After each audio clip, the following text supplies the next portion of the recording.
ਹੁਣ ਤੁਸੀਂ Punjabi radio USA ਨੂੰ ਆਪਣੇ ਫੋਨ ਨੰਬਰਾਂ ਤੋਂ ਸੁਣ ਸਕਦੇ ਹੋ, ਜਿਸ ਦੇ ਵਿੱਚ USA ਦੇ ਲਈ 832 551 5029, 8325515029 ਜਾਂ 605 475 6868, 6054756868।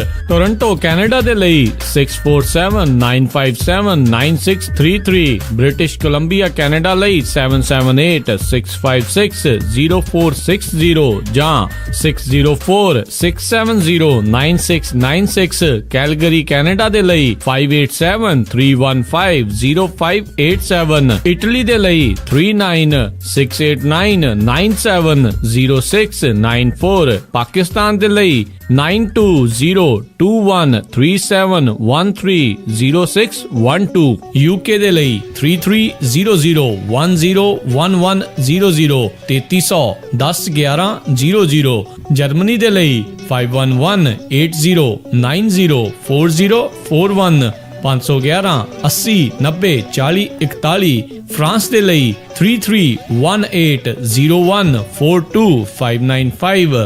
33180142 ਆਸਟ੍ਰੇਲੀਆ ਦੇ ਲਈ 612080805601, 612080805601। ਹੁਣ ਤੁਸੀਂ ਆਪਣੇ ਦੇਸ਼ਾਂ ਦੇ ਵਿੱਚੋਂ ਇਹਨਾਂ ਨੰਬਰਾਂ ਦੇ ਉੱਤੇ ਕਾਲ ਕਰਕੇ ਪੰਜਾਬੀ ਰੇਡੀਓ USA ਨੂੰ ਲਾਈਵ ਸੁਣ ਸਕਦੇ ਹੋ। ਇਸ ਦੇ ਨਾਲ ਹੀ ਤੁਸੀਂ ਖਬਰਾਂ, ਖਬਰ ਤੇ ਨਜ਼ਰ, ਸਿਹਤ ਸੰਭਾਲ ਦਾ ਪ੍ਰੋਗਰਾਮ, ਨਾਨ ਸਟਾਪ ਪੰਜਾਬੀ ਗੀਤ, ਗੁਰਬਾਣੀ ਰੇਡੀਓ, ਸ਼੍ਰੀ ਦਰਬਾਰ ਸਾਹਿਬ ਜੀ ਦੇ ਹੁਕਮਨਾਮਾ ਸਾਹਿਬ ਦੀ ਵਿਆਖਿਆ ਪੰਜਾਬੀ ਅਤੇ ਅੰਗਰੇਜ਼ੀ ਦੇ ਵਿੱਚ, ਵੱਖ-ਵੱਖ ਗੁਰੂ ਘਰਾਂ ਦਾ ਸਿੱਧਾ ਪ੍ਰਸਾਰਣ, ਇਹ ਸਾਰਾ ਕੁਝ ਇਹਨਾਂ ਨੰਬਰਾਂ ਤੇ ਡਾਇਲ ਕਰਕੇ ਸੁਣ ਸਕਦੇ ਹੋ, ਜਾਂ ਸਾਡੀ ਵੈਬਸਾਈਟ www.punjabiradiousa.com ਤੇ ਵੀ ਸੁਣ ਸਕਦੇ ਹੋ। ਸੁਣਦੇ ਰਹੋ Punjabi radio USA। Punjabi radio USA ਸੁਣ ਰਹੇ ਸਾਰੇ ਸਰੋਤਿਆਂ ਨੂੰ ਬਲਵਿੰਦਰ ਕੌਰ ਵੱਲੋਂ ਪਿਆਰ ਭਰੀ ਸਤਿ ਸ੍ਰੀ ਅਕਾਲ ਜੀ। ਪ੍ਰੋਗਰਾਮ ਖਬਰ ਤੇ ਨਜ਼ਰ ਪ੍ਰੋਗਰਾਮ ਦੇ ਵਿੱਚ ਆਪਾਂ ਝਾਤ ਮਾਰਾਂਗੇ ਪੰਜਾਬ ਦੇ ਵਿੱਚ ਜਾਂ ਭਾਰਤ ਦੇ ਵਿੱਚ ਉਹ ਕੀ ਕੁਛ ਵਾਪਰਿਆ ਆ। ਤੇ ਸਾਡੇ ਨਾਲ ਅੱਜ ਹੋਣਗੇ ਬਲਤੇਜ ਪੰਨੂ ਜੀ। ਸਤਿ ਸ੍ਰੀ ਅਕਾਲ, ਸਵਾਗਤ ਹੈ ਜੀ ਪੰਜਾਬੀ ਰੇਡੀਓ USA ਤੇ। ਸਤਿ ਸ੍ਰੀ ਅਕਾਲ ਜੀ, ਬਹੁਤ ਧੰਨਵਾਦ ਜੀ, ਮਿਹਰਬਾਨੀ ਜੀ। ਸਰੋਤੇ ਸ਼ੁਰੂ ਕਰਦੇ ਹਾਂ ਅਸੀਂ ਖਬਰ ਤੇ ਨਜ਼ਰ। ਉਸ ਤੋਂ ਪਹਿਲਾਂ ਧੰਨਵਾਦ ਕਰਦੇ ਸਾਡੇ ਸਪਾਂਸਰ ਦਾ, ਗੁਰਦੀਪ ਸਿੰਘ ਬਿਰਦੀ, ਗੁਰਜੀਤ ਸਿੰਘ ਚਾਮਪੁਰ, ਸਤਨਾਮ ਸਿੰਘ ਸ਼ੇਰਗਿੱਲ ਤੇ ਖਾਲਸਾ ਇੰਸ਼ੋਰੈਂਸ ਏਜੰਸੀ ਵਾਲੇ, ਇਹਨਾਂ ਦਾ ਬਹੁਤ ਬਹੁਤ ਧੰਨਵਾਦ ਕਰਦੇ ਹਾਂ ਜਿਨ੍ਹਾਂ ਨੇ ਪ੍ਰੋਗਰਾਮ ਨੂੰ ਸਪਾਂਸਰ ਕਰਕੇ ਤੁਹਾਡੇ ਤੱਕ ਪਹੁੰਚਾਇਆ ਜੀ। ਤੇ ਬਲਤੇਜ ਪੰਨੂ ਜੀ, ਆਪਾਂ ਸ਼ੁਰੂ ਕਰਦੇ ਹਾਂ ਜਿਸ ਤਰ੍ਹਾਂ ਆਪਾਂ ਰੋਜ਼ ਗੱਲ ਕਰਦੇ ਹਾਂ ਸੜਕ ਹਾਦਸਿਆਂ ਦੀ, ਕਿ ਕਹਿਰ ਹੀ ਮਚਾ ਦਿੱਤਾ ਆ ਸੜਕ ਹਾਦਸਿਆਂ ਨੇ, ਬਹੁਤ ਵਾਪਰ ਰਹੇ ਨੇ ਜੀ ਪੰਜਾਬ ਦੇ ਵਿੱਚ। ਜੀ ਬਿਲਕੁਲ, ਇਹ ਪੰਜਾਬ ਦੀਆਂ ਬੰਦੇ ਖਾਣੀਆਂ ਸੜਕਾਂ ਜਿਹੜੀਆਂ ਜੀ, ਰੋਜ਼ ਦਰਜਨ ਤੋਂ ਉੱਪਰ ਜਿਹੜੀਆਂ ਜਾਨਾਂ ਨੇ ਉਹਨਾਂ ਨੂੰ ਨਿਕਲ ਰਹੀਆਂ ਨੇ। ਹੁਣ ਤਾਂ ਹਾਲਾਤ ਹੋਰ ਮੰਦੇ ਨੇ ਜੀ, ਕਿਉਂਕਿ ਇਹ ਨਹੀਂ ਪਤਾ ਲੱਗਦਾ ਜੀ ਸੜਕਾਂ ਤੇ ਟੋਏ ਨੇ ਕਿ ਟੋਇਆਂ 'ਚ ਸੜਕ ਬਣੀ ਹੋਈ ਹੈ ਜੀ, ਔਰ ਇਹ ਹਾਦਸਿਆਂ ਨੂੰ ਹੋਰ ਜਿਹੜਾ ਜਨਮ ਹੈ ਉਹ ਦੇ ਰਹੀ ਹੈ ਜੀ। ਡੇ ਬਾਈ ਡੇ ਇਹਦੇ ਵਿੱਚ ਵਾਧਾ ਹੀ ਹੋ ਰਿਹਾ ਜੀ।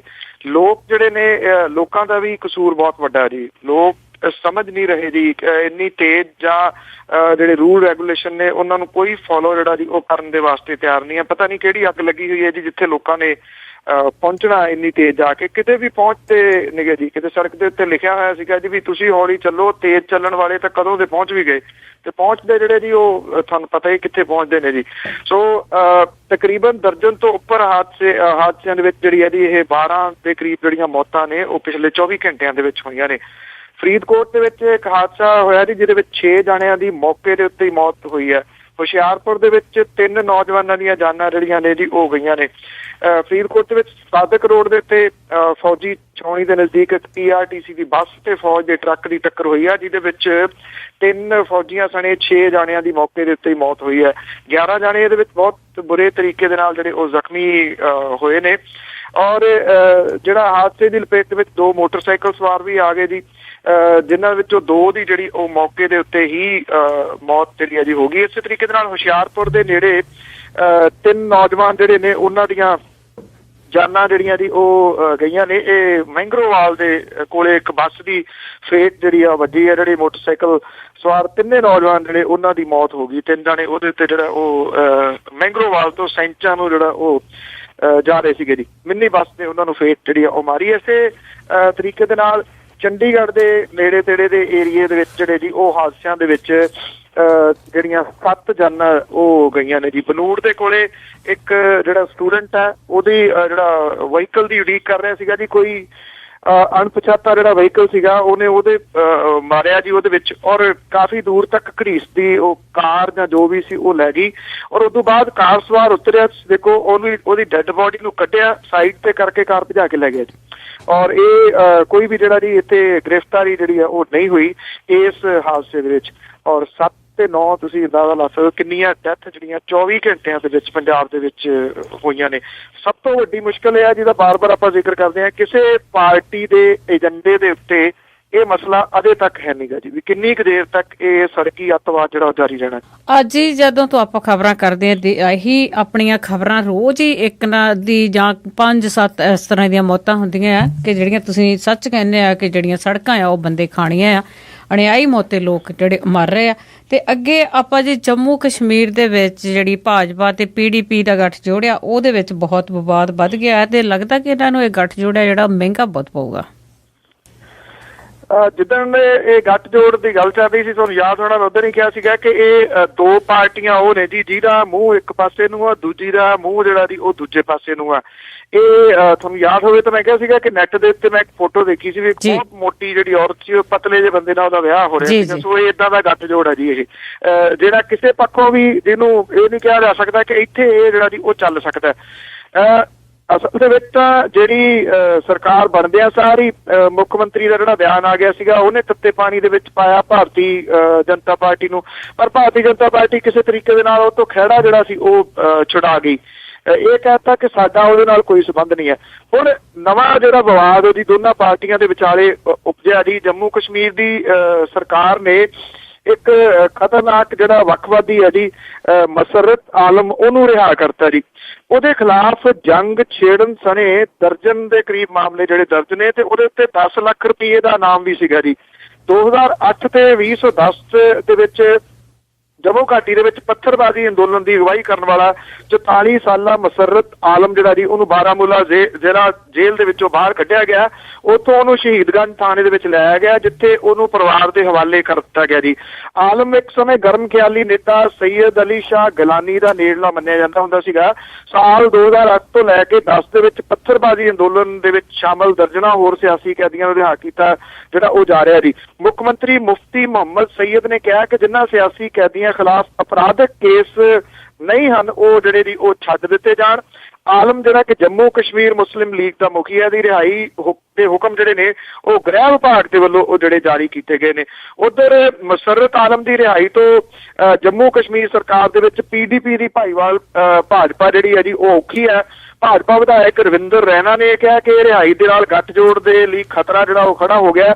ਉਹਨਾਂ ਕਿਹਾ ਕਿ ਇੱਕ ਸਿਆਸੀ ਕੈਦੀ ਨਹੀਂ ਸਗੋਂ ਵੱਖਵਾਦੀ ਹੈ ਔਰ ਭਾਜਪਾ ਇਸ ਰਿਹਾਈ ਨੂੰ ਜਿਹੜਾ ਜੀ ਉਹ ਬਰਦਾਸ਼ਤ ਨਹੀਂ ਕਰੂਗੀ। ਹੁਣ ਇਹ ਨਹੀਂ ਪਤਾ ਜੀ ਇਹ ਜਿਹੜਾ ਅਜੀਬੋ ਗਰੀਬ ਜਿਹਾ ਵਿਆਹ ਹੋਇਆ ਜੀ ਇਹ ਮੁਕਲਾਵੇ ਤੋਂ ਪਹਿਲਾਂ ਇਹਨੂੰ ਟੁੱਟਦਾ ਹੋਵੇ ਜੀ, ਜਿਹੋ ਜਿਹੇ ਹਾਲਾਤ ਜਿਹੜੇ ਉਹ ਬਣ ਰਹੇ ਨੇ। ਭਾਰਤੀ ਜਨਤਾ ਪਾਰਟੀ ਇਹਦੇ ਬਾਰੇ ਕੀ ਬੋਲਦੀ ਹੈ ਬਾਅਦ ਵਾਲੀ ਗੱਲ ਆ। ਹਾਂ, ਕੱਲ ਨੂੰ ਜਦੋਂ ਪਾਰਲੀਮੈਂਟ ਲੱਗੂਗੀ ਨਿਰਸੰਦੇਹ ਉਹਦੇ ਵਿੱਚ ਜਿਹੜਾ ਜੀ ਭਾਰਤੀ ਜਨਤਾ ਪਾਰਟੀ ਨੂੰ ਘੇਰਨ ਦੇ ਵਾਸਤੇ ਮੇਰਾ ਖਿਆਲ ਅੱਜ ਮਸ਼ਕਾਂ ਜਿਹੜੀਆਂ ਮਾਰਨੀਆਂ ਸ਼ੁਰੂ ਕਰਤੀਆਂ ਹੋਣਗੀਆਂ ਵਿਰੋਧੀ ਪਾਰਟੀਆਂ ਨੇ ਔਰ ਇਹ ਕੱਲ ਨੂੰ ਪਾਰਲੀਮੈਂਟ ਦੇ ਵਿੱਚ ਮਸਲਾ ਜਿਹੜਾ ਜੀ ਵੱਡੇ ਪੱਧਰ ਦੇ ਉੱਤੇ ਉੱਠੂਗਾ। ਅੱਜ ਜੀ ਬਿਲਕੁਲ ਬਿਆਨਬਾਜ਼ੀ ਹੈ ਜਿਹੜੀ ਉਹ ਵੀ ਨਹੀਂ ਰੁਕ ਰਹੀ। ਅਤੇ ਅੱਗੇ ਆਪਾਂ ਜੀ ਪੰਜਾਬ ਦੀ ਗੱਲ ਕਰਦੇ ਹਾਂ ਹਰੇਕ ਵਾਰੀ ਕਿ ਕੁਝ ਕੁਦਰਤੀ ਆਫਤਾਂ ਉਹਦੇ ਵਿੱਚ ਜਾਂ ਨਸ਼ਾ ਤਸਕਰੀ ਹੋ ਗਈ ਜਾਂ ਪੰਜਾਬ ਨੂੰ ਜਿਹੜਾ ਨਸ਼ਈ ਬਣਾਉਣ ਦੀ ਗੱਲ ਹੋ ਗਈ ਤਾਂ ਹੁਣ ਕਹਿੰਦੇ ਉਸ ਦੇ ਨਾਲ ਹੀ ਜਿਹੜਾ ਕੈਂਸਰ ਆ ਉਹ ਵੀ ਪੰਜਾਬ ਨੂੰ ਜਿਹੜਾ ਆ ਉਹਦਾ ਕਹਿ ਰਿਹਾ ਵਰਤ ਰਿਹਾ ਪੰਜਾਬ ਦੇ ਵਿੱਚ ਜੀ। ਅੰਕੜੇ ਜਿਹੜੇ ਨੇ ਜੀ ਉਹ ਦਿਲ ਕੰਬਾਊ ਨੇ, ਬਹੁਤ ਉਦਾਸ ਕਰਨ ਵਾਲੇ ਇਹ ਅੰਕੜੇ ਨੇ ਜੀ ਕਿ ਪੰਜਾਬ ਨੂੰ ਹੋ ਕੀ ਗਿਆ ਜੀ।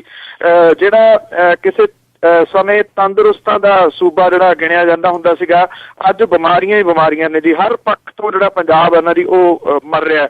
ਕੈਂਸਰ ਦਾ ਭਿਆਨਕ ਜਿਹੜਾ ਰੋਗ ਆ ਜੀ ਉਹ ਇਸ ਵੇਲੇ ਇਹੋ ਜਿਹੇ ਦੌਰ ਦੇ ਵਿੱਚ ਪਹੁੰਚ ਗਿਆ ਜੀ ਜਿੱਥੇ ਕੈਂਸਰ ਦਾ ਲਾਇਲਾਜ ਰੋਗ ਜਿਹੜਾ ਜੀ ਹਰ 4 ਘੰਟਿਆਂ ਦੌਰਾਨ 5 ਵਿਅਕਤੀਆਂ ਨੂੰ ਨਿਕਲ ਰਿਹਾ ਜੀ। 4 ਘੰਟਿਆਂ 'ਚ 5 ਜਣਿਆਂ ਦੀ ਡੈਥ ਹੁੰਦੀ ਹੈ।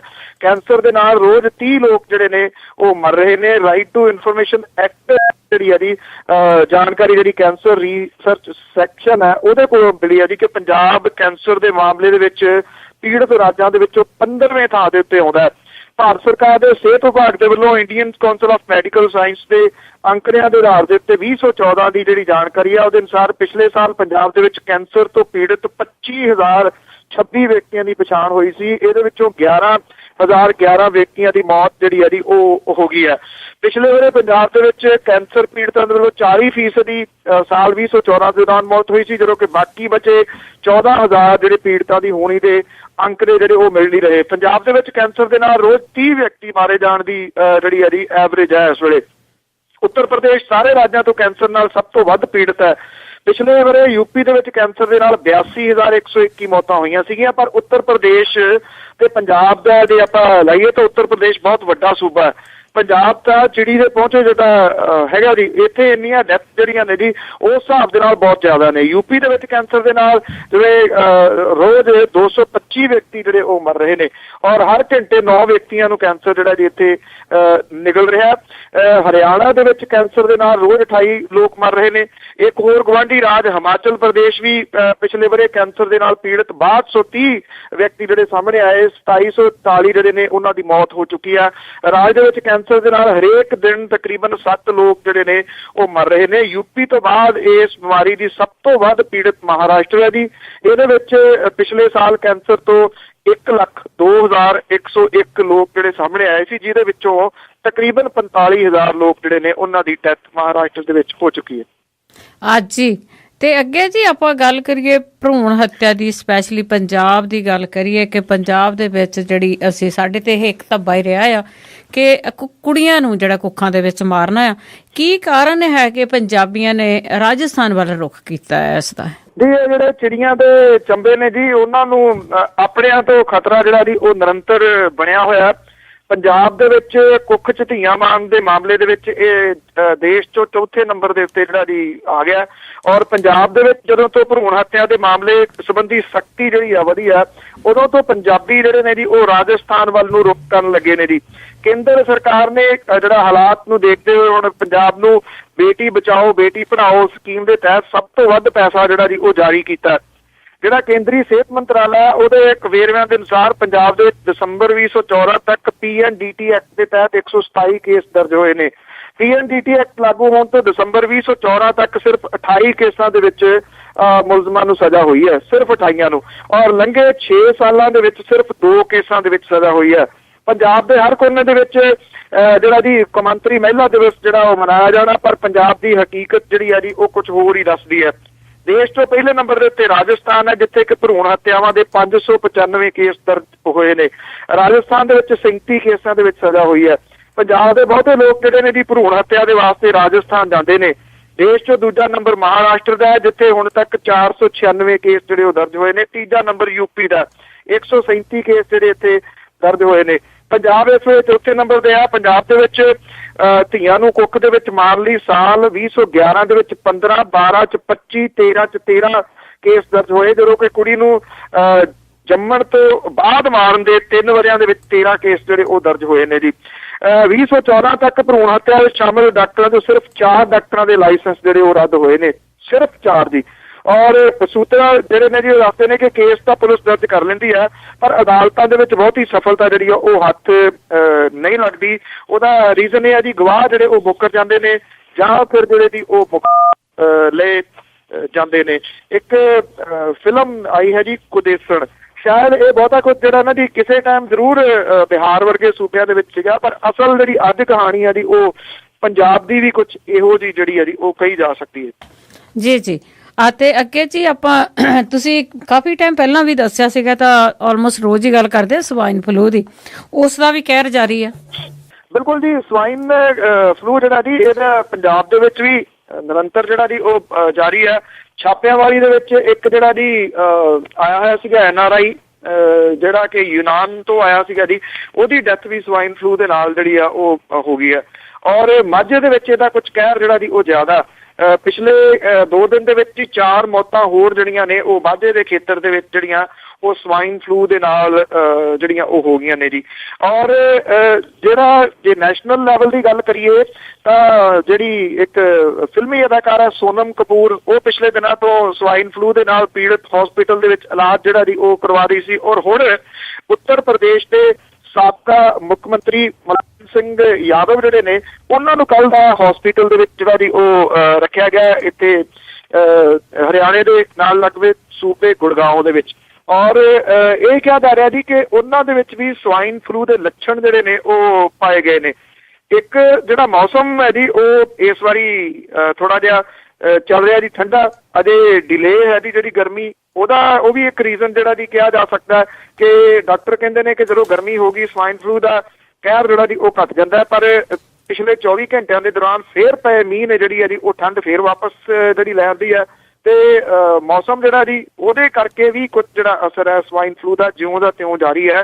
ਪਰ ਦੂਜਾ ਜਿਹੜਾ ਪੱਖ ਇਹਦਾ ਇਹ ਹੈ ਜੀ ਕਿ ਡਾਕਟਰੀ ਇਲਾਜ ਜਿਹੜਾ ਉਹ ਸਮੇਂ ਸਿਰ ਨਾ ਮਿਲਣਾ। ਚਲੋ ਜਿਹੜੇ ਵੱਡੇ ਲੋਕ ਨੇ ਸੋਨਮ ਕਪੂਰ ਵਰਗੇ ਜਾਂ ਮੁਲਾਇਮ ਸਿੰਘ ਯਾਦਵ ਹੋਰਾਂ ਵਰਗੇ ਉਹਨਾਂ ਨੂੰ ਤਾਂ ਝੱਟ ਦੇਣੀ ਜਿਹੜੀ ਹੈ ਨਾ ਜੀ ਡਾਕਟਰੀ ਸਹਾਇਤਾ ਮਿਲ ਜਾਂਦੀ ਆ, ਉਹ ਪ੍ਰਾਈਵੇਟ ਵੱਡੇ ਹਸਪੀਟਲਾਂ ਦੇ ਵਿੱਚ ਵੀ ਇਲਾਜ ਜਿਹੜਾ ਉਹ ਅਫੋਰਡ ਕਰ ਲੈਂਦੇ ਨੇ। ਪਰ ਜਿਹੜੇ ਵਿਚਾਰੇ ਗਰੀਬ ਨੇ ਜੀ ਉਹਨਾਂ ਦੇ ਵਾਸਤੇ ਧੱਕੇ ਧੋੜੇ ਹੀ ਨੇ ਨਾ ਜਿਹੜੇ ਸਰਕਾਰੀ ਹਸਪਤਾਲਾਂ ਦੇ ਵਿੱਚ। ਈਵਨ ਪਟਿਆਲੇ ਦੇ ਵਿੱਚ ਇਹ ਕਿਹਾ ਜਾਂਦਾ ਰਜਿੰਦਰਾ ਹਸਪੀਟਲ ਸਭ ਤੋਂ ਵੱਡਾ ਹਸਪਤਾਲ ਜੀ ਸਰਕਾਰੀ ਹਸਪਤਾਲਾਂ ਦੇ ਵਿੱਚੋਂ ਜਿੱਥੇ ਸਵਾਈਨ ਫਲੂ ਦਾ ਜਿਹੜੀ ਇਲਾਜ ਹੈਗਾ। ਪਰ ਇੱਥੇ ਵੀ ਮੁਸ਼ਕਲ ਇਹ ਹੈ ਜੀ ਕਿ ਕਿੱਟ ਜ਼ਰੂਰ ਮਿਲ ਜਾਂਦੀ ਹੈ ਪਰ ਉਹਦਾ ਜਿਹੜਾ ਜੀ ਟੈਸਟ ਵਗੈਰਾ ਉਹ ਇੱਥੇ ਵੀ ਨਹੀਂ ਹੋ ਰਹੇ। ਜੀ ਜੀ ਬਿਲਕੁਲ ਸਹੀ ਗੱਲ ਕੀਤੀ ਕਿ ਆਮ ਆਦਮੀ ਦੇ ਲਈ ਜਿਹੜਾ ਇਲਾਜ ਕਰਾਉਣਾ ਆ ਉਹ ਬਹੁਤ ਔਖਾ ਹੈ ਤੇ ਉਹਦੀ ਪਹੁੰਚ ਤੋਂ ਵੀ ਬਾਹਰ ਆ।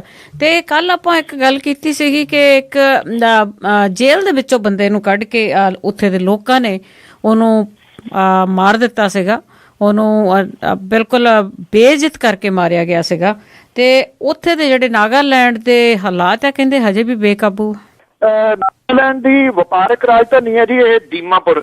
ਉਹਦੇ ਜੇਲ੍ਹ ਦੇ ਵਿੱਚੋਂ ਜਿਹੜਾ ਇਹ ਜਬਰ ਜਨਾਹ ਦਾ ਜਿਹੜਾ ਕਥਿਤ ਦੋਸ਼ੀ ਸੀਗਾ ਜੀ ਉਹਨੂੰ ਜਿਵੇਂ ਕੁੱਟ-ਕੁੱਟ ਕੇ ਮਾਰਿਆ ਗਿਆ ਔਰ ਉਹਨੂੰ ਫਾਹੇ ਜਿਹੜਾ ਸੀ ਉਹ ਲਾ ਦਿੱਤਾ ਗਿਆ। ਇਸ ਮਾਮਲੇ ਦੇ ਵਿੱਚ DCSP ਜੇਲ੍ਹ ਸੁਪਰੀਡੈਂਡੈਂਟ ਜਿਹੜਾ ਜੀ ਉਹਨੂੰ ਮੁਅੱਤਲ ਕਰ ਦਿੱਤਾ ਗਿਆ। ਮਾਮਲੇ ਦੇ ਜੁਡੀਸ਼ੀਅਲ ਜਾਂਚ ਦੇ ਹੁਕਮ ਜਿਹੜੇ ਉਹ ਦਿੱਤੇ ਨੇ। ਇਹਦੇ ਨਾਲ ਦੀਮਾਪੁਰ ਦੇ ਵਿੱਚ ਹਾਲਤ ਜਿਹੜੇ ਨੇ ਜੀ ਉਹ ਆਮ ਵਰਗੇ ਜਿਹੜੇ ਉਹ ਹੌਲੀ ਹੌਲੀ ਹੋ ਰਹੇ ਨੇ, ਪਰ ਅਜੇ ਵੀ ਜਿਹੜਾ ਜੀ ਉਹ ਤਣਾਅ ਪੂਰਾ ਹੈਗਾ ਜੀ। ਪ੍ਰਸ਼ਾਸਨ ਨੇ ਦਫਾ 44 ਜਿਹੜੀ ਹੈ ਜੀ ਉਹ ਲਾਈ ਹੋਈ ਆ। ਅਸਮ ਦੇ ਮੁੱਖ ਮੰਤਰੀ ਜਿਹੜੇ ਤਰੁਣ ਗੋਗੋਈ ਨੇ ਉਹਨਾਂ ਨੇ ਇਹ ਗੱਲ ਕਹੀ ਹੈ ਕਿ ਕੇਂਦਰੀ ਸੁਰੱਖਿਆ ਬਲ ਮੁਲਜ਼ਮ ਫਰੀਦ ਖਾਨ ਨੂੰ ਬਚਾਉਣ ਦੇ ਵਿੱਚ ਸਫਲ ਰਹੇ ਨੇ। ਫਰੀਦ ਖਾਨ ਅਸਾਮ ਦੇ ਕਰੀਮਗੰਜ ਦੇ ਬਦਰਪੁਰ ਦਾ ਵਾਸੀ ਸੀਗਾ ਔਰ ਉਹਦੀ ਲਾਸ਼ ਜਿਹੜੀ ਹੈ ਜੀ ਉਹਦੇ ਪਰਿਵਾਰ ਨੂੰ ਦਿੱਤੀ ਗਈ ਹੈ। ਨਾਗਾਲੈਂਡ ਦੇ ADGP ਕੀਤੋ ਸੀਮਾ ਨੇ ਇਹ ਕਿਹਾ ਜੀ ਕਿ ਦੀਮਾਪੁਰ ਦੇ ਵਿੱਚ ਧਾਰਾ 44 ਜਿਹੜੀ ਆ ਉਹ ਲਾਗੂ ਰਹੂਗੀ। ਇੱਥੇ IRB ਦੀਆਂ 11 ਤੇ CRPF ਦੀਆਂ 3 ਕੰਪਨੀਆਂ ਜਿਹੜੀਆਂ ਉਹ ਤਾਇਨਾਤ ਕੀਤੀਆਂ ਗਈਆਂ ਨੇ। ਇਲਾਕੇ ਦੇ ਵਿੱਚ ਟਾਵਾਂ ਬੰਦਾ ਜਿਹੜਾ ਜੀ ਉਹ ਦਿਖ ਰਿਹਾ। ਦੁਕਾਨਾਂ ਕਾਰੋਬਾਰੀ ਅਦਾਰੇ ਜਿਹੜੇ ਨੇ ਜੀ ਉਹ ਬੰਦ ਨੇ। ਅਜੇ ਤੱਕ ਕੋਈ ਗ੍ਰਿਫਤਾਰੀ ਜਿਹੜੀ ਆ ਉਹ ਨਹੀਂ ਹੋਈ। ਮੁਸ਼ਕਿਲ ਇਹ ਹੈ ਕਿ ਮੌਤ ਦੇ ਵਿੱਚੋਂ ਜਿਹੜੀ ਹੈ ਜੀ ਉਹ ਗ੍ਰਿਫਤਾਰੀ ਕਿਹਦੀ ਜਿਹੜੀ ਉਹ ਕੀਤੀ ਜਾਵੇ। ਜਿਹੜੇ ਇਹਦੀ ਮੌਤ ਦੇ ਵਾਸਤੇ ਜ਼ਿੰਮੇਵਾਰ ਲੋਕਾਂ ਖਿਲਾਫ ਕੇਸ ਦਰਜ ਕਰਨ ਦੇ ਵਾਸਤੇ ਕਾਰਵਾਈ ਜਿਹੜੀ ਹੈ ਜੀ ਉਹ ਕੀਤੀ ਜਾ ਰਹੀ ਆ। ਵੀਡੀਓ ਕਲਿੱਪ ਕੇਸ ਦਰਜ ਕਰਨ ਦੇ ਵਾਸਤੇ ਬਹੁਤ ਨੇ ਜੀ। ਇਹ ਕਿਹਾ ਜਾ ਰਿਹਾ ਜੀ ਕਿ ਜਦੋਂ ਇਹਨੂੰ ਕੱਢ ਕੇ ਲਿਆਂਦਾ ਗਿਆ ਮਾਰਿਆ ਗਿਆ ਲੋਕਾਂ ਨੇ ਫੋਨ ਦੇ ਨਾਲ ਬਹੁਤ ਵੱਡੀ ਗਿਣਤੀ ਦੇ ਵਿੱਚ ਜਿਹੜੀਆਂ ਵੀਡੀਓਜ਼ ਨੇ ਉਹ ਬਣਾਈਆਂ ਨੇ। ਇਹ ਪੁਲਿਸ ਜਿਹੜੀ ਹੈ ਜੀ ਇਹ ਵੀਡੀਓਜ਼ ਹਾਸਲ ਕਰ ਰਹੀ ਹੈ ਲੋਕਾਂ ਤੋਂ ਜਿਹੜਾ ਜੀ ਪੁੱਛਗਿੱਛ ਕਰਕੇ। ਔਰ ਗੋਗੋਈ ਨੇ ਕੇਂਦਰੀ ਗ੍ਰਹਿ ਮੰਤਰੀ ਨੂੰ ਵੀ ਚਿੱਠੀ ਜਿਹੜੀ ਭੇਜ ਕੇ ਕੁੱਟਮਾਰ ਦੇ ਦੋਸ਼ੀਆਂ ਨੂੰ ਕਟਹਿਰੇ ਦੇ ਵਿੱਚ ਖੜਾ ਕਰਨ ਦੀ ਮੰਗ ਜਿਹੜੀ ਹੈ ਉਹ ਕੀਤੀ ਹੈ। ਪਰ ਲੋਕ ਆਪਣੇ ਬਿਜ਼ਨਸ ਤੇ ਦੁਕਾਨਾਂ ਅਜੇ ਵੀ ਨਹੀਂ ਖੋਲ ਰਹੇ ਜੀ। ਉਹਨਾਂ ਦੇ ਵਿੱਚ ਰੋਹ ਹੈ ਜੀ। ਉਹ ਇਹ ਕਹਿੰਦੇ ਨੇ ਕਿ ਜਿਹੜੀਆਂ ਅਦਾਲਤਾਂ ਨੇ ਉਹਨਾਂ ਦੇ ਵਿੱਚ ਇਨਸਾਫ ਨਹੀਂ ਮਿਲਦਾ। ਇਹ ਵੈਸੇ ਇਸ ਪੱਖੋਂ ਫਿਕਰਮੰਦੀ ਵਾਲੀ ਗੱਲ ਸਮੁੱਚੇ ਮੁਲਕ ਭਰ ਦੇ ਵਿੱਚ ਹੈ ਜਿੱਥੇ 8 ਮਿੰਟ ਬਾਅਦ ਇੱਕ ਬਲਾਤਕਾਰ ਹੁੰਦਾ ਜੀ। ਜੇ ਲੋਕ ਇਸ ਤਰੀਕੇ ਦੇ ਨਾਲ ਪੈ ਨਿਕਲੇ ਤਾਂ ਹਾਲਾਤ ਤੁਸੀਂ ਸੋਚ ਸਕਦੇ ਹੋ ਕਿਹੋ ਜਿਹੇ ਜਿਹੜੇ ਉਹ ਬਣ ਸਕਦੇ ਨੇ। ਦੀਮਾਪੁਰ ਤਾਂ ਇੱਕ ਜਿਹੜੀ ਹੈ ਜੀ ਇਹਦੀ ਮਿਸਾਲ ਕਿਹਾ ਜਾ ਸਕਦਾ ਜੀ। ਜੀ ਤੇ ਜੀ ਅੱਗੇ ਆਪਾਂ ਗੱਲ ਕਰਦੇ ਜੀ ਕੈਪਟਨ ਅਮਰਿੰਦਰ ਸਿੰਘ ਦੀ ਤੇ ਵੀਰਭੱਦਰ ਸਿੰਘ ਦੀ। ਕਹਿੰਦੇ ਇਹਨਾਂ ਦੇ ਜਿਹੜੇ ਸਬੰਧ ਹੈ ਰਿਸ਼ਤੇਦਾਰੀ ਦੇ ਵਿੱਚ ਬਦਲ ਗਏ ਜੀ। ਰਾਇਲ ਵਿਆਹ ਜਿਹੜੇ ਜੀ ਉਹ ਪਿਛਲੇ ਦਿਨਾਂ ਦੇ ਵਿੱਚ ਵੀ ਇੱਕ ਰਾਇਲ ਵਿਆਹ ਜਿਹੜਾ ਜੀ ਹੋਇਆ ਜਿਹਦੇ ਵਿੱਚ ਲਾਲੂ ਪ੍ਰਸਾਦ ਯਾਦਵ ਦੀ ਧੀ ਤੇ ਮੁਲਾਇਮ ਸਿੰਘ ਯਾਦਵ ਹੋਰਾਂ ਦਾ ਪੋਤਰਾ ਜਿਹੜਾ ਜੀ ਉਹ ਆਪਸ ਦੇ ਵਿੱਚ ਵਿਆਹੇ ਗਏ ਨੇ। ਔਰ ਇਹ ਇੱਕ ਵੱਡਾ ਰਾਜਨੀਤਿਕ ਜਿਹੜਾ ਪਰਿਵਾਰ ਹੈ ਜੀ ਉਹ ਸਿਆਸੀ ਤੌਰ ਦੇ ਉੱਤੇ ਮਜ਼ਬੂਤ ਹੋਇਆ ਕਿਉਂਕਿ ਜਿਹੜੇ ਇਹੋ ਜਿਹੇ ਵਿਆਹ ਹੁੰਦੇ ਨੇ ਉਹ ਅਕਸਰ ਸਿਆਸਤ ਜਿਹੜੀ ਆ ਉਹ ਸਾਹਮਣੇ ਰੱਖ ਕੇ ਉਹਨੂੰ ਕੀਤੇ ਜਾਂਦੇ ਨੇ। ਔਰ ਇੱਕ ਵਿਆਹ ਹੁਣ ਦਿੱਲੀ ਦੇ ਵਿੱਚ ਜਿਹੜਾ ਜੀ ਹੋਇਆ ਜਿੱਥੇ ਪੰਜਾਬ ਦੇ ਸਾਬਕਾ ਮੁੱਖ ਮੰਤਰੀ ਕੈਪਟਨ ਅਮਰਿੰਦਰ ਸਿੰਘ ਹੋਰਾਂ ਦਾ ਦੋਹਤਾ ਅੰਗਦ ਸਿੰਘ, ਉਹਦੀ ਹਿਮਾਚਲ ਪ੍ਰਦੇਸ਼ ਦੇ ਮੁੱਖ ਮੰਤਰੀ ਵੀਰਭੱਦਰ ਸਿੰਘ ਦੀ ਬੇਟੀ ਅਪਰਾਜਿਤਾ ਦੇ ਨਾਲ ਜਿਹੜਾ ਜੀ ਸ਼ਾਹੀ ਅੰਦਾਜ਼ ਦੇ ਵਿੱਚ ਵਿਆਹ ਹੋਇਆ ਜੀ। ਔਰ ਇਹ ਜਿਹੜੀ ਸਭ ਤੋਂ ਛੋਟੀ ਬੇਟੀ ਹੈ ਵੀਰਭਦਰ ਸਿੰਘ ਹੋਰਾਂ ਦੀ, ਔਰ ਜਿਹੜੀ ਕੈਪਟਨ ਅਮਰਿੰਦਰ ਸਿੰਘ ਹੋਰਾਂ ਦੀ ਧੀ, ਜਿਹੜੀ ਕਿ ਇੱਕ ਬਹੁਤ ਵੱਡੀ ਪੇਂਟ ਦੀ ਜਿਹੜੀ ਫਰਮ ਹੈ ਉਹਨਾਂ ਦੇ ਵਿਆਹੀ ਹੋਈ ਹੈ ਜੀ, ਉਹਦੇ ਬੇਟੇ ਦਾ ਵਿਆਹ ਇਹਦੇ ਨਾਲ ਹੋਇਆ ਜੀ। ਅੰਗਦ ਅਮਰਿੰਦਰ ਸਿੰਘ ਦੀ ਬੇਟੀ ਜੈਇੰਦਰ ਕੌਰ ਦਾ ਜਿਹੜਾ ਜੀ ਉਹ ਮੁੰਡਾ ਹੈ। ਸ਼ਿਮਲਾ ਦੇ ਹੋਟਲ ਪੀਟਰ ਹਾਫ ਦੇ ਵਿੱਚ 15 ਮਾਰਚ ਨੂੰ ਜਿਹੜੀ ਹੈ ਜੀ ਉਹ ਰਿਸੈਪਸ਼ਨ ਇਹਦੀ ਰੱਖੀ ਗਈ ਹੈ। ਜਿਹੜਾ ਇਹ ਦਿੱਲੀ ਦੇ ਵਿੱਚ ਵਿਆਹ ਹੋਇਆ ਜੀ, ਇਹਦੇ ਵਿੱਚ ਵੱਡੀਆਂ ਜਿਹੜੀਆਂ ਹਸਤੀਆਂ ਨੇ ਸਿਆਸਤ ਦੀਆਂ, ਸਣੇ ਜਿਹੜੇ ਉਪ ਰਾਸ਼ਟਰਪਤੀ, ਰਾਸ਼ਟਰਪਤੀ, ਪ੍ਰਧਾਨ ਮੰਤਰੀ, ਸਾਰੇ ਜਿਹੜੇ ਜੀ ਉਹ ਇਸ ਵਿਆਹ ਦੇ ਵਿੱਚ ਸ਼ਾਮਲ ਹੋਏ ਜੀ। ਤੇ ਅੱਗੇ ਜੀ ਆਮ ਆਦਮੀ ਪਾਰਟੀ ਦੀ ਗੱਲ ਕਰੀਏ ਕਿ ਉਹਨਾਂ ਦਾ ਜਿਹੜਾ ਆਪਸ ਵਿੱਚ ਵਾਦ ਵਿਵਾਦ ਆ ਉਹ ਅਜੇ ਵੀ ਜਾਰੀ ਆ। ਮਯੰਕ ਗਾਂਧੀ ਨੇ ਇੱਕ ਵਾਰੀ ਫੇਰ ਜਿਹੜਾ ਜੀ ਬਲੌਗ ਆਪਣਾ ਲਿਖਿਆ ਜੀ, ਔਰ ਇਸ ਬਲੌਗ ਦੇ ਵਿੱਚ ਮਯੰਕ ਨੇ ਇਹ ਗੱਲ ਕੀਤੀ ਆ ਕਿ ਜਿਹੜੇ ਆਮ ਆਦਮੀ ਪਾਰਟੀ ਵਾਲੇ ਨੇ ਨਾ ਉਹ ਹੁਣ ਮੈਨੂੰ ਟਾਰਗੇਟ ਜਿਹੜਾ ਜੀ ਉਹ ਕਰ ਰਹੇ ਨੇ। ਉਹਨੇ ਇਹ ਗੱਲ ਕਹੀ ਹੈ ਇਹਦੇ ਵਿੱਚ ਕਿ ਮੈਨੂੰ ਜਿਹੜਾ ਜੀ ਆਮ ਆਦਮੀ ਪਾਰਟੀ ਤੋਂ ਪਾਸੇ ਕਰਨ ਦੀ ਕੋਸ਼ਿਸ਼ ਜਿਹੜੀ ਆ ਉਹ ਜਾਰੀ ਹੈ। ਔਰ ਉਹਨੇ ਇਹ ਵੀ ਗੱਲ ਆਖੀ ਹੈ ਕਿ ਮੈਂ ਪ੍ਰਭਾਵਿਤ ਬਹੁਤ ਹਾਂ ਅਰਵਿੰਦ ਕੇਜਰੀਵਾਲ ਤੋਂ, ਉਹਦੇ ਤੋਂ ਮੈਂ ਬਹੁਤ ਕੁਝ ਸਿੱਖਿਆ। ਪਰ ਨਾਲ ਦੀ ਨਾਲ ਉਹ ਇਹ ਵੀ ਕਹੀ ਜਾਂਦਾ ਜੀ ਕਿ ਇਸ ਵੇਲੇ ਜਿਹੜਾ ਜੀ ਇੱਕ ਵਿਅਕਤੀ ਦਾ ਪਾਰਟੀ ਦੇ ਵਿੱਚ ਰਾਜ ਹੈ। ਵੈਸੇ ਦੂਜਾ ਪੱਖ ਇਹਦਾ ਇਹ ਵੀ ਹੈ ਜੀ ਕਿ ਜਿਹੜੇ ਆਮ ਆਦਮੀ ਪਾਰਟੀ ਦੇ ਵੱਲੋਂ ਵੀ ਕੁਝ ਜਿਹੜਾ ਜੀ ਉਹ ਹਮਲੇ ਜਿਹੜੇ ਨੇ ਇਹਨਾਂ ਬਾਗੀ ਨੇਤਾਵਾਂ ਦੇ ਉੱਤੇ ਕੀਤੇ ਗਏ ਨੇ। ਵੈਸੇ ਪ੍ਰਸ਼ਾਂਤ ਭੂਸ਼ਣ ਹੋਰਾਂ ਦੀ ਇੰਟਰਵਿਊ ਮੈਂ ਸੁਣ ਰਿਹਾ ਸੀਗਾ, ਉਹਦੇ ਵਿੱਚ ਪ੍ਰਸ਼ਾਂਤ ਭੂਸ਼ਣ ਹੋਰਾਂ ਦੀ ਸੁਰ ਜਿਹੜੀ ਹੈ ਜੀ ਉਹ ਵਾਹਵਾ ਨਰਮ ਪਈ ਹੋਈ ਆ। ਔਰ ਹੁਣ ਜਿਹੜਾ ਜੀ ਮਯੰਕ ਗਾਂਧੀ ਜਿਹੜਾ ਜੀ ਉਹ ਜ਼ਿਆਦਾ ਬੋਲ ਰਹੇ ਆ। ਸ਼ਾਇਦ ਹੋ ਸਕਦਾ ਜੀ ਕਿ ਬਾਗੀ ਜਿਹੜੇ ਨੇ ਉਹ ਇੱਕ ਗਿਣੀ ਮਿੱਥੀ ਜਿਹੜੀ ਆ ਜੀ ਸਾਰੀ ਸਕੀਮ ਦੇ ਤਹਿਤ ਇੱਕ ਜਣਾ ਜਿਹੜਾ ਬੋਲ ਰਿਹਾ ਹੋਵੇ, ਬਾਕੀ ਜਿਹੜੇ ਨੇ ਉਹ ਚੁੱਪ ਨੇ।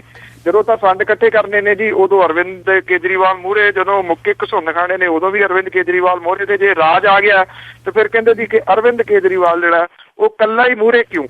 ਤੋ ਜਦੋਂ ਪਾਰਟੀ ਜਿਹੜੀ ਹੈ ਜੀ ਇਸ ਵੇਲੇ ਉਹਦੀ ਪਛਾਣ ਉਸ ਬੰਦੇ ਦੇ ਨਾਮ ਦੇ ਨਾਲ ਹੈ, ਤੇ ਫਿਰ ਜਿਹੜੀ ਇਹ ਕਿਵੇਂ ਹੋ ਸਕਦਾ ਜੀ ਕਿ ਉਹਨੂੰ ਪਾਸੇ ਜਿਹੜਾ ਉਹ ਕਰ ਦਿੱਤਾ ਜਾਵੇ। ਕਿਉਂਕਿ ਜੇ ਅੱਜ ਰਿਐਲਿਟੀ ਜਿਹੜੀ ਹੈ ਜੀ, ਜੇ ਅੱਜ ਦੀ ਤਰੀਕ ਦੇ ਵਿੱਚ, ਕੱਲ ਨੂੰ ਪਾਰਟੀ ਕਿੱਧਰ ਨੂੰ ਜਾਂਦੀ ਹੈ ਪਤਾ ਨਹੀਂਗਾ। ਅੱਜ ਇਹ ਹੈ ਜੀ ਕਿ ਜੇ ਅਰਵਿੰਦ ਕੇਜਰੀਵਾਲ ਪਾਰਟੀ ਤੋਂ ਪਾਸੇ ਹੈ ਤੇ ਪਾਰਟੀ ਪਾਸੇ ਹੈ ਜੀ। ਜੀ ਬਿਲਕੁਲ। ਤੇ ਜੇ ਅੱਗੇ ਗੱਲ ਕਰੀਏ ਯੂਥ ਕਾਂਗਰਸ ਵਿੰਗ ਦੀ, ਉਹ ਹੁਣ ਵਿਧਾਨ ਸਭਾ ਦਾ ਘਿਰਾਓ ਕਰਨਗੇ। ਯੂਥ ਕਾਂਗਰਸ ਦੇ ਵੱਲੋਂ ਸ਼ਾਇਦ ਹੋ ਸਕਦਾ ਜੀ ਕਿਤੇ ਨਾ ਕਿਤੇ ਕਾਂਗਰਸ ਨੂੰ ਉਡੀਕਿਆ ਗਿਆ ਹੋਵੇ ਕਿ ਕਾਂਗਰਸ ਵਾਲੇ ਜਿਹੜੇ ਬੋਲਣਗੇ ਉਹ ਨਹੀਂ ਬੋਲੇ, ਉਹ ਆਪਸ ਹੀ ਜਿਹੜੇ ਛਿੱਤਰੀ ਦਾਲ ਵੰਡੀ ਜਾਂਦੇ ਨੇ। ਹੁਣ ਯੂਥ ਕਾਂਗਰਸ ਦੇ ਜਿਹੜੇ ਪ੍ਰਧਾਨ ਨੇ ਰਾਜਾ ਵੜਿੰਗ ਨੇ ਜਿਹੜੀ ਪ੍ਰੈਸ ਕਾਨਫਰੰਸ ਜਿਹੜੀ ਹੈ ਜੀ ਉਹ ਲਾਈ ਹੈ। ਉਹਨੇ ਇਹ ਕਿਹਾ ਕਿ ਪੰਜਾਬ ਕਾਂਗਰਸ ਦੇ ਵਿੱਚ ਚੱਲ ਰਿਹਾ ਰੇੜਕਾ ਜਿਹੜਾ ਜੀ ਇਸ ਮਹੀਨੇ ਖਤਮ ਹੋ ਜਾਣਾ, ਤੇ ਸਮੁੱਚੀ ਕਾਂਗਰਸ ਜਿਹੜੀ ਹੈ ਜੀ ਉਹ ਇਕਜੁੱਟ ਹੋ ਕੇ ਅਕਾਲੀ ਦਲ ਭਾਜਪਾ ਗੱਠਜੋੜ ਦੇ ਸਰਕਾਰ ਦੇ ਖਿਲਾਫ, ਲੋਕ ਵਿਰੋਧੀ ਨੀਤੀਆਂ ਖਿਲਾਫ ਸੰਘਰਸ਼ ਜਿਹੜਾ ਵਿੱਢੂਗੀ। ਚੰਗਾ ਸੁਪਨਾ ਹੈ ਜੇ ਕਿਤੇ ਪੂਰਾ ਹੋ ਜੇ। ਕਾਂਗਰਸ ਪਿਛਲੇ 8 ਸਾਲਾਂ ਤੋਂ ਤਾਂ ਦਿਸ ਨਹੀਂ ਰਹੀ ਲੋਕ ਵਿਰੋਧੀ ਨੀਤੀਆਂ ਦੇ ਵਿਰੋਧ ਦੇ ਵਿੱਚ, ਔਰ ਜਿਹੜੀ ਸੱਤਾਧਾਰੀ ਧਿਰ ਹੈ ਜੀ ਉਹ ਆਪ ਹੁਦਰੀਆਂ ਕੰਟੀਨਿਊਸ ਜਿਹੜਾ ਜੀ ਉਹ ਨਿਰੰਤਰ ਕਰੀ ਜਾ ਰਹੀ ਹੈ। ਰਾਜਾ ਵੜਿੰਗ ਨੇ ਜਿਹੜੀ ਹੈ ਜੀ ਇਹ ਗੱਲ ਆਖੀ ਹੈ ਕਿ ਛੇਤੀ ਜਿਹੜਾ ਜੀ ਉਹਨਾਂ ਨੇ ਕਿਹਾ ਕਿ ਪ੍ਰੋਗਰਾਮ ਜਿਹੜਾ ਉਹ ਲੀਕਿਆ ਗਿਆ ਕਿ ਕਾਂਗਰਸ ਜਿਹੜੀ ਆ ਉਹ ਸੰਸਦ ਦਾ ਘਿਰਾਓ ਜਿਹੜਾ ਜੀ ਉਹ ਕਰੂਗੀ। ਉਹਨਾਂ ਨੇ ਇਹ ਵੀ ਗੱਲ ਜਿਹੜੀ ਹੈ ਜੀ ਕਹੀ ਹੈ ਕਿ ਸੰਸਦ ਦੇ ਘਿਰਾਓ ਦੇ ਵਿੱਚ ਉਹ ਜਿਹੜੀ ਹੈ ਜੀ ਜਿਹੜਾ ਲੈਂਡ ਬਿੱਲ ਹੈ ਇਹਨੂੰ ਰੱਦ ਕਰਨ ਤੇ FCI ਨੂੰ ਖਤਮ ਕਰਨ ਵਰਗੇ ਮੁੱਦਿਆਂ ਨੂੰ ਲੈ ਕੇ ਜਿਹੜਾ ਜੀ ਉਹ ਕਰਨ ਜਾ ਰਹੀ ਹੈ। ਉਹਨਾਂ ਨੇ ਕਿਹਾ ਕਿ 13 ਮਾਰਚ ਨੂੰ ਭੱਟਾ ਪਰਸੌਲ ਜਿਹੜਾ ਉੱਥੇ ਸੀਨੀਅਰ ਲੀਡਰਾਂ ਦੀ ਅਗਵਾਈ ਹੇਠ ਪੈਦਲ ਯਾਤਰਾ ਜਿਹੜੀ ਆ ਉਹ ਕੀਤੀ ਜਾ ਰਹੀ ਹੈ। ਉਹਨਾਂ ਨੂੰ ਜਦੋਂ ਪ੍ਰੈਸ ਕਾਨਫਰੰਸ ਦੇ ਵਿੱਚ ਸੁਖਪਾਲ ਸਿੰਘ ਖਹਿਰਾ ਹੋਰਾਂ ਦੇ ਆਮ ਆਦਮੀ ਪਾਰਟੀ ਦੇ ਵਿੱਚ ਜਾਣ ਸੰਬੰਧੀ ਪੁੱਛਿਆ ਗਿਆ ਤਾਂ ਰਾਜਾ ਵੜਿੰਗ ਦਾ ਇਹ ਕਹਿਣਾ ਸੀਗਾ ਐਵੇਂ ਅਫਵਾਹਾਂ ਨੇ, ਸੁਖਪਾਲ ਸਿੰਘ ਖਹਿਰਾ ਹੋਰੀ ਵਫਾਦਾਰ ਸਿਪਾਹੀ ਨੇ ਕਾਂਗਰਸ ਦੇ। ਉਹਨਾਂ ਕਿਹਾ ਕਿ ਉਹ ਕਿਤੇ ਨਹੀਂ ਜਾ ਰਹੇ, ਉਹਨਾਂ ਨੂੰ ਬਦਨਾਮ ਕਰਨ ਦੀ ਜਿਹੜੀ ਹੈ ਜੀ ਇਹ ਕੋਸ਼ਿਸ਼ ਹੋ ਰਹੀ ਹੈ। ਅਦਰਵਾਈਜ਼ ਉਹ ਕਾਂਗਰਸ ਦੇ ਵਿੱਚ ਹੀ ਨੇ, ਕਾਂਗਰਸ ਦੇ ਵਿੱਚ ਹੀ ਰਹਿਣਗੇ। ਅਜੇ ਇਹਦੇ ਉੱਤੇ ਸੁਖਪਾਲ ਸਿੰਘ ਖਹਿਰਾ ਹੋਰਾਂ ਦਾ ਤਾਂ ਕੋਈ ਪ੍ਰਤੀਕਰਮ ਨਹੀਂ ਆਇਆ। ਅੱਜ ਤੇ ਅਖੀਰ ਵਿੱਚ ਹਾਜ਼ਰਾਵਾਂ ਕਿ ਹੋਲੀ ਮੌਕੇ ਧਮੱਚੜ ਸੀ ਪਿਆ ਫਿਰਦਾ, ਰੰਗ ਵਿੱਚ ਸੀ ਪਈ ਹੋਈ ਭੰਗ ਮੀਆਂ। ਹੋਲੀ ਮੌਕੇ ਧਮੱਚੜ ਸੀ ਪਿਆ ਫਿਰਦਾ, ਰੰਗ ਵਿੱਚ ਸੀ ਪਈ ਹੋਈ ਭੰਗ ਮੀਆਂ। ਫਿਰਦੇ ਛੋਕਰੇ ਜਿੱਦਾਂ ਪਈ ਸ਼ੂਕਦੇ ਸਨ, ਲੱਗੀ ਜਾਪਦੀ ਕਿਤੇ ਕੋਈ ਜੰਗ ਮੀਆਂ। ਹੋਈ ਜਾਂਦੀ ਖਰਮਸਤੀ ਸੀ ਬੜੀ ਭੈੜੀ, ਲੱਗੀ ਪਈ ਸੀ ਸ਼ਰਮ ਤੇ ਸੰਗ ਮੀਆਂ। ਕਰਨਾ ਕਿਸੇ ਕੀ ਚਾਹ ਸੀ ਹੋਲੀਆਂ ਦਾ, ਲੋਕੀ ਆਏ ਸੀ ਜਾਪਰੇ ਤੰਗ ਮੀਆਂ। ਪੁਲਿਸ ਅਫਸਰ ਵੀ ਅੱਖੀਆਂ ਪੀਟ ਬੈਠੇ, ਵੇਖੀ ਕਿਸੇ ਨੇ ਕਿਸੇ ਦੀ ਸ਼ਕਲ ਮੀਆਂ।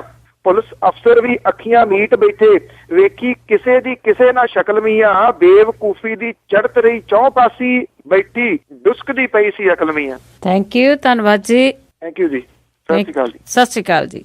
ਸੋ ਤੇ ਸਨ ਬਲਤੇਜ ਪੰਨੂ ਜਿਨ੍ਹਾਂ ਦੇ ਨਾਲ ਆਪਾਂ ਖਬਰਾਂ ਸਾਂਝੀਆਂ ਕੀਤੀਆਂ। ਹੁਣ ਅਗਲੇ ਬੁਲਟਨ ਤੱਕ ਬਲਵਿੰਦਰ ਕੌਰ ਵੱਲੋਂ ਵੀ ਪਿਆਰ ਭਰੀ ਸਤਿ ਸ੍ਰੀ ਅਕਾਲ।